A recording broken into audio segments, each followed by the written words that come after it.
देशात 25 जून 1975 रोजी लागू करण्यात आलेल्या काँग्रेसच्या पंतप्रधान स्वर्गीय इंदिरा गांधी यांनी कुठलाही विचार न करता आणीबाणी लागू केली होती. आणीबाणीच्या विरोधात भारतीय जनता पार्टीच्या वतीने सिन्नर येथे अनोखे आंदोलन करण्यात आले. यावेळी भाजप पदाधिकारी व कार्यकर्त्यांनी लोकशाहीच्या संरक्षणाचा संदेश देत नागरिकांमध्ये जनजागृती केली. आंदोलनादरम्यान आणीबाणीच्या काळातील घटनांचा आढावा घेण्यात आला व त्याकाळी आणीबाणीचा फटका शहरातील डॉक्टर दिनकरराव देशपांडे, नामदेव होनाजी दळवी, फडके यांना बसला होता. त्यामुळे भाजपाच्या पदाधिकारी यांनी लोकशाही मूल्यांचे महत्त्व, अभिव्यक्ती स्वातंत्र्य आणि संविधानिक अधिकार याविषयी उपस्थितांना माहिती देण्यात आली. तसेच आणीबाणीच्या काळात लोकशाहीसाठी संघर्ष करणाऱ्या नेत्यांना अभिवादन करण्यात आले. यावेळी भाजपच्या पदाधिकाऱ्यांनी सांगितले की 25 जून हा दिवस भारतीय लोकशाहीच्या इतिहासातील काळा दिवस म्हणून ओळखला जातो. भविष्यात अशा घटना पुन्हा घडू नयेत यासाठी नागरिकांनी सतर्क राहण्याची गरज असल्याचे त्यांनी नमूद केले. या आंदोलनात भाजपचे नेते जयंत बाबू आव्हाड, सविता कोठुरकर, ज्येष्ठ नेते भाऊसाहेब शिंदे, बाळासाहेब हांडे, संदीप गुजराती, राजेंद्र देशपांडे, बहिरू दळवी, सजन सांगळे, शुभम बेंडाळे, मीरा सानप, गोपाळ भराडे, राहुल सानप, ताराबाई आडके, अतुल गुजराती, प्रियंका द्विवेदी, नाना बाबर, सतीश सानप आदीसह पदाधिकारी, कार्यकर्ते तसेच नागरिक मोठ्या संख्येने सहभागी झाले होते. आंदोलनाच्या माध्यमातून लोकशाहीचे महत्त्व आणि संविधानिक मूल्यांचे जतन करण्याचा संदेश देण्यात आला. SCN न्यूजसाठी सुजल शितोळे. 51 वर्षांपूर्वी आजच्याच दिवशी तत्कालीन पंतप्रधान इंदिरा गांधी यांनी देशामध्ये आणीबाणी लागू केली. आणीबाणीचा अर्थ असा की सर्वसामान्य लोकांकडून आणि त्यातल्या त्यात विरोधकांकडून त्यांचे संपूर्ण अधिकार इंदिराबाईंनी काढून घेतले. माझ्या शेजारी बसलेल्या ताराबाई देशपांडे यांचे स्वर्गवासी पती डॉक्टर दिनकरराव देशपांडे, त्यांचे चिरंजीव जे माझे खूप चांगले मित्र आहेत राजेंद्र देशपांडे यांनी आता संपूर्ण कथा आम्हाला सांगितली. खरं तर तो काळ इतका भयानक होता की डॉक्टर देशपांडे 9 महिने जेलमध्ये होते आणि त्यांच्या अर्धांगिनी ताराबाई यांनी दिवस कसे काढले हा विचार करून सुद्धा अंगावर काटा उभा राहतो. आम्ही आता दुसऱ्या एक ठिकाणी फडकेजींच्या घरी गेलो होतो. त्या माऊलींनी सांगितलं की त्यांचे 3 मुलं भीतीपोटी 3 ठिकाणी ठेवले, म्हणजे पोलिसांनी येऊन उचलून घेऊन जाऊ नये म्हणून. डॉक्टर दिनकरराव देशपांडे यांची कथा जर जुन्या जाणत्या लोकांकडून जर ऐकली तर ह्या माणसांनी आयुष्यात कधी माशीसुद्धा मारली नाही आणि ह्याच डॉक्टरांना स्वर्गीय इंदिरा गांधींनी 9 महिने जेलमध्ये टाकलं, कोणतंही कारण नसताना. तुम्ही विचार करू शकता किती दहशत, किती अत्याचार, किती अन्याय. आणि आज तिची पुढची पिढी हातात संविधानाचं पुस्तक घेऊन बोंबा मारते, संविधान बचाव, संविधान बचाव. अरे तुझ्याच पूर्वजांनी संविधानाची हत्या केली, तुझ्याच पूर्वजांनी देशातल्या लाखो लोकांना जेलमध्ये घातलं, तुझ्याच पूर्वजांनी बोलण्याचं स्वातंत्र्य लोकांपासून हिसकावून घेतलं. हे तुला का दिसत नाही? आणि संविधान बचाव या देशाचे आत्ताचे पंतप्रधान नरेंद्र मोदी यांच्या बाबतीत तुम्ही आणि तुमचे बगलबच्चे काय बोलता? हिटलर, मोदी तेरी कबर खुदेगी. इंदिरा गांधींनी आणीबाणी लावली त्या काळात एक ब्र शब्द तरी उच्चाराची ताकद होती का सर्वसामान्य जनतेमध्ये? पत्रकारांवर बंदी आणली, सर्वसामान्य लोकांवर बंदी आणली. आणि अशा प्रकारचा अन्याय अत्याचार करणारे हे काँग्रेसवाले हे आज आम्हाला अक्कल शिकवत आहे की आम्ही संविधान बचावची लढाई करत आहोत. आज आम्ही खरं तर ह्या 2 माऊली ज्या आहे आणि बहिरू दळवी यांच्या मातोश्री त्यांनासुद्धा आम्ही भेटायला जाणार आहोत. ताराबाई यांचं कौतुक करावं तितकं थोडं आहे. खरं तर ह्या धाडसी महिला आहे आणि तो काळ असा होता की निदान आज या युगामध्ये मुली काहीतरी काम नोकरी वगैरे करतात, परंतु ताराबाईंना कोणताही व्यवसाय नोकरी नव्हती आणि ताराबाईंनी आपल्या मुलांचं संगोपन केलं. आणि म्हणून आजच्या ह्या काळ्या दिवसाच्या निमित्तानं आम्ही त्यांचे आशीर्वाद घ्यायला गेलेलो आहोत.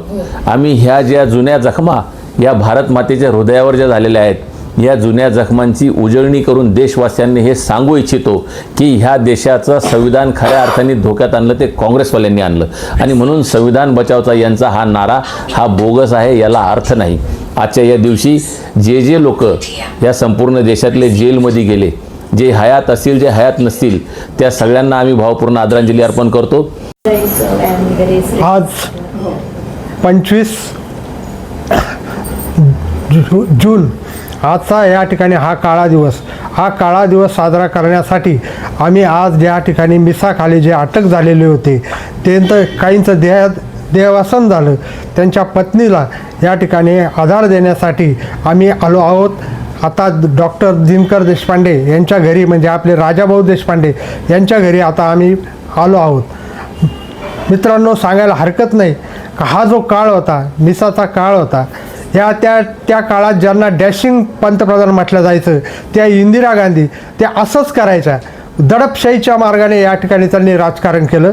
अनेक जणांना, काहींची हत्या झाली, त्यांचा तपाससुद्धा लागला नाही, अशा पद्धतीने या ठिकाणी त्यांनी कार्य केलं. आणि नंतर त्यांनी बघितलं का हे जनसंघ आहे, जनसंघ म्हणजे प्रचंड कट्टर, यांना हाना मारा झोडा काही करा पण ते या ठिकाणी फुटणारे नाहीत, असं या ठिकाणी जेव्हा काँग्रेसच्या लक्षात आलं तेव्हा त्यांनी या ठिकाणी जनसंघ, आणि हळूहळू तो वाढत होता, बहरत होता.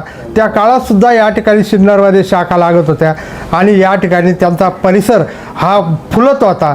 परंतु काय झालं, या ठिकाणी अचानक त्यांनी या सगळ्या लोकांना रात्री 12 वाजता आणीबाणी जाहीर करून रात्रीच्या रात्री घरामध्ये शिरून त्यांना पकडून या ठिकाणी जेलमध्ये टाकलं.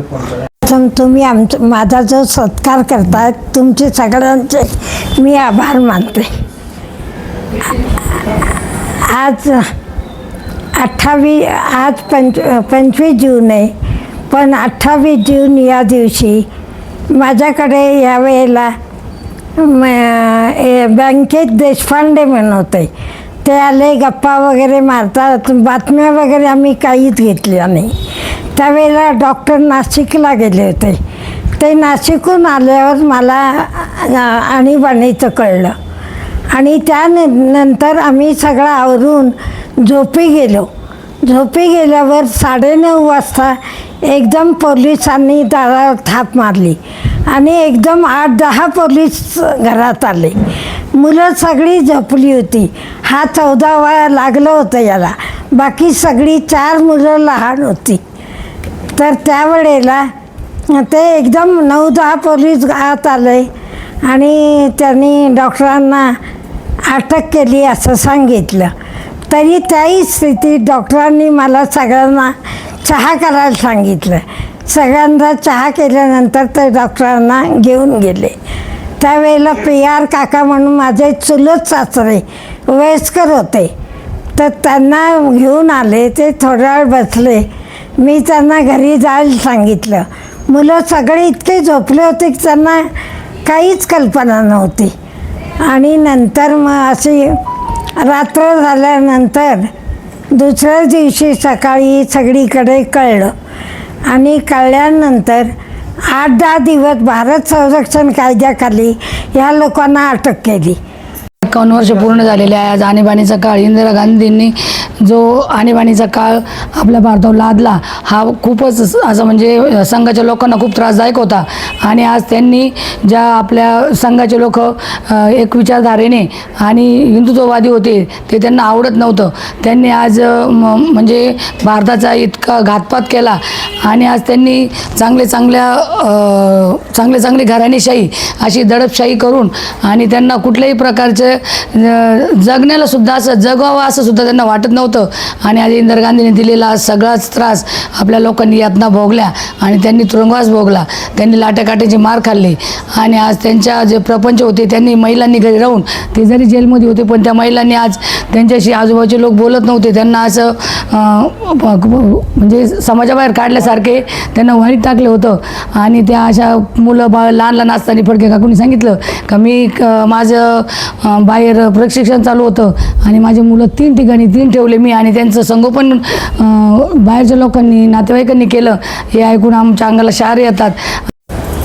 आज 25 जून 1975 साली इंदिरा गांधींनी जो काळा दिवस म्हणजे त्यांनी संविधानाची ॲक्च्युली हत्या केली होती त्याला आज 51 वर्ष पूर्ण झाले. आणि त्या निमित्ताने आम्ही भारतीय जनता पार्टीचे सर्व पदाधिकारी आज ज्या काळामध्ये जनसंघाचे कार्यकर्ते म्हणजे तब्बल सिन्नरमध्ये 8 लोकांना जेल झाली होती, त्याच अनुषंगाने आज आम्ही डॉक्टर दिनकर देशपांडे आणि आपले पत्रकार तुम्हाला माहीतच असेल यांचे वडील यांना आम्ही खऱ्या अर्थाने आदरांजली व्हायला आलो आहे. आणि त्यांच्या मातोश्री त्यांचा आज छोट्याखानी आम्ही आज सत्कार करतो आहे. आणि मी 2 शब्द थांबवतो. जय हिंद, जय महाराष्ट्र. 1975 साली तत्कालीन पंतप्रधान कैलासवासी इंदिराजी गांधी यांनी या देशामध्ये जे प्रचंड राजकीय विरोधक होते असे जनसंघाच्या कार्यकर्त्यांना, दिल्लीपासून तर गल्लीपर्यंतच्या सगळ्या कार्यकर्त्यांना या काँग्रेसी आणि हुकुमशाही राजवटीनं जेलमध्ये टाकलं. तो काळा दिवस, त्या काळा दिवसाचा आज आम्ही निषेध करतो. त्यावेळेची काँग्रेसची जी प्रचंड भ्रष्टाचार, प्रचंड देशाच्या विरोधात किंवा हिंदू धर्माच्या विरोधात त्यांची एकूणच सगळी वाटचाल चालू होती काँग्रेसच्या सरकारची. आणि त्याचा जागोजागी पदोपदी जनसंघाकडनं हा विरोध केला जायचा.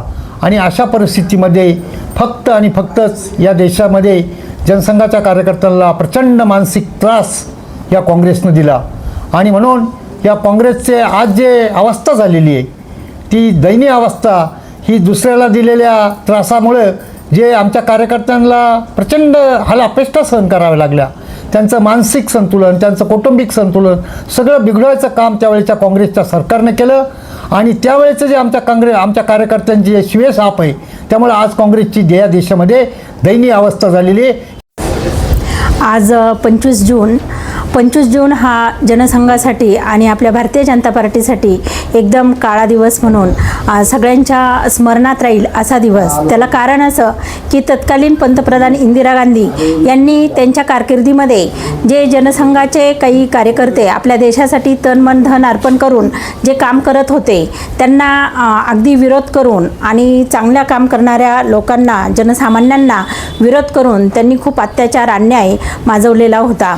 आणि त्यांनी 25 जून 1975 म्हणजे आज 51 वर्ष त्या घटनेला पूर्ण झाले.